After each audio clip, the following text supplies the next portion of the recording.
রে ভাই, আসছিলাম যমুনা ফিউচার পার্কে। এক কাপ কফির অর্ডার দিছি। প্রথমে গেলাম হইল গিয়া যাইয়া এই দোকানে, এইখান থেকে লেখালেখি করে একটা কাগজ দিল। কাগজটারে নিয়ে যাইয়া ওই কাউন্টারে জমা দিলাম। ওইখানের থেকে আবার দিল একটা কার্ড, আবার আইনা এইখানে জমা দিলাম। তো এইখান থেকে কি দিল দেখেন, এই যে একটা ঘড়ির মতো, ঘন্টার মতো কি একটা দিল। তারপরে কি হইব জানেন, এইটা আবার কিছুক্ষণ পর আওয়াজ দিব আর বাইজে উঠবো। বাইজে উঠলে আবার এইটারে নিয়ে দৌড় দিয়া যাইতে হইব ওইখানে।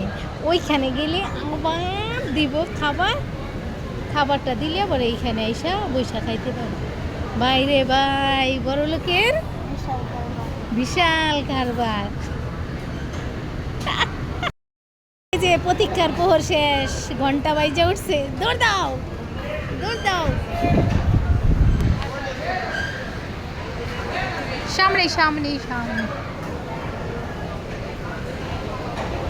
আমি আমি আমি আমি এই, তুমি পারবা না। এই বলেছে আমার প্রতীক্ষার প্রহর শেষ, আমার কফি রেডি। এত চিনি সুগার দিছে, মিলাই নাই যে। ওয়াও,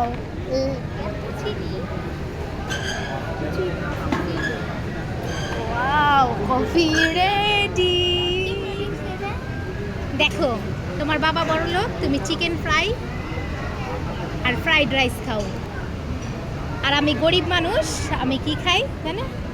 এই কফি খাই, কফি। দেখছো এই